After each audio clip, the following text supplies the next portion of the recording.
Mahşer günü, kıyametin dehşeti ve ilahi hüküm. Merhaba sevgili izleyiciler.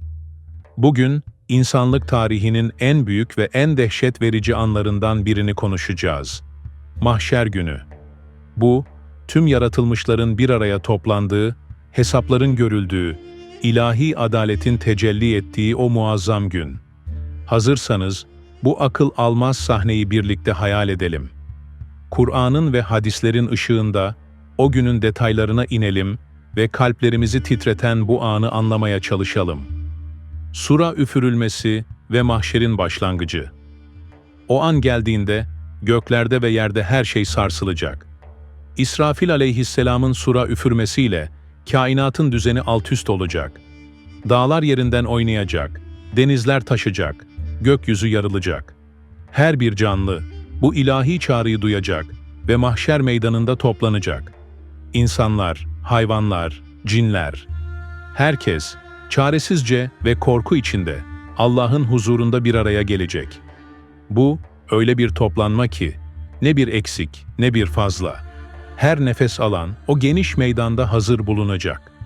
Mahşer meydanı uçsuz bucaksız bir alan. Ne bir gölgelik var ne bir sığınak. İnsanlar çıplak ayaklarla, yalın ve savunmasız bu meydanda bekleyecek. Üzerlerinde ne bir elbise, ne bir makam, ne de dünyevi bir statü. Herkes sadece amelleriyle orada duracak. O gün krallar da yoksullar da, alimler de, cahiller de eşit. Sadece Allah'ın adaleti hükmedecek. Güneşin yaklaşması ve mahşerin harareti. O günün dehşetini hayal etmek bile zor. Güneş adeta tavan boyu yaklaşacak.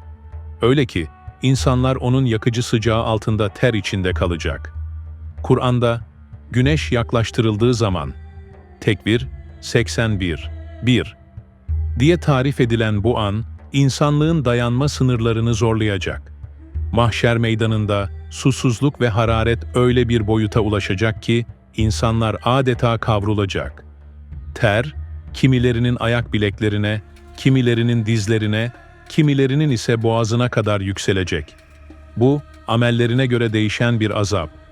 Kimi, bu hararette boğulurken, kimi Allah'ın lütfuyla gölgelenecek. İnsanlar, bu dayanılmaz sıcakta ve dehşette, "Ey Rabbimiz!" diye yalvaracak. "Cehenneme gidecek olsak bile, bizi bu azaptan kurtar!" diye feryat edecekler. Ama o gün, ne bir dost, ne bir akraba, ne de bir yardımcı olacak. Herkes kendi derdine düşmüş, yalnız başına hesap vermeyi bekleyecek. Bu, insanlığın en çaresiz anı. Ne kaçacak bir yer var, ne de sığınacak bir liman. Hesabın uzunluğu, 50.000 sene. Mahşer meydanında bekleyiş, sadece bir an değil. Kur'an, bu hesabın 50.000 yıl süreceğini bildiriyor. Me'ariç 74. Düşünün, 50.000 yıl. İnsan aklının kavrayamayacağı bir süre.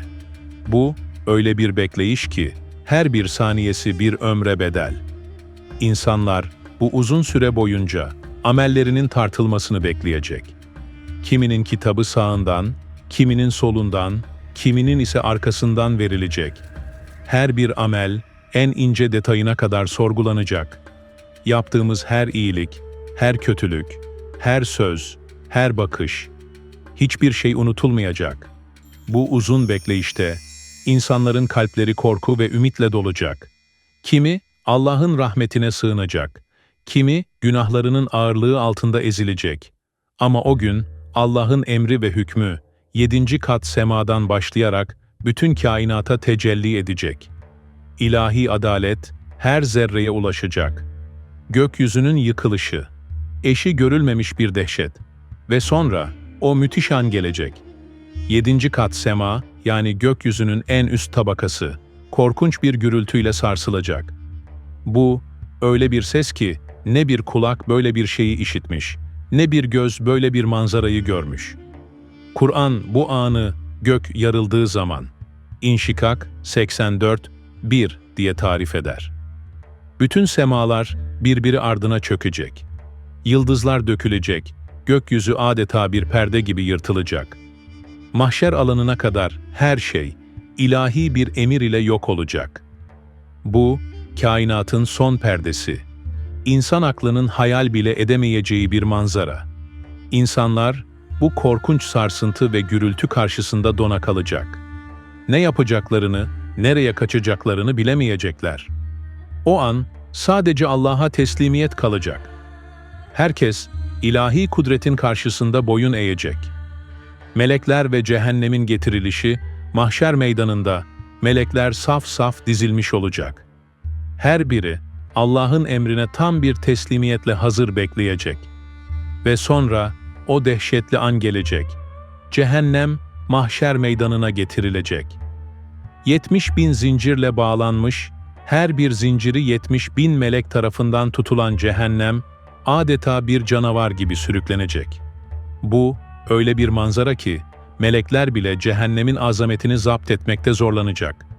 Cehennem, homurdanarak, kükreyerek, korkunç bir gürültüyle meydana yaklaşacak.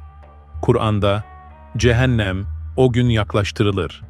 Fecr 89-23 diye tarif edilen bu an, insanlığın tüylerini diken diken edecek. Cehennemin bu korkunç gelişi, insanların yüreklerini ağızlarına getirecek. Ne bir kaçış var, ne bir sığınak. İnsan, o an ne yapacağını bilemez halde kalacak. Kimse ona yardım edemeyecek. Ne anne, ne baba, ne evlat. Herkes sadece kendi hesabıyla yüzleşecek. Allah'ın adaleti ve rahmeti, sevgili izleyiciler, mahşer günü, insanlığın en büyük imtihanı. O gün sadece Allah'ın adaleti ve rahmeti hükmedecek.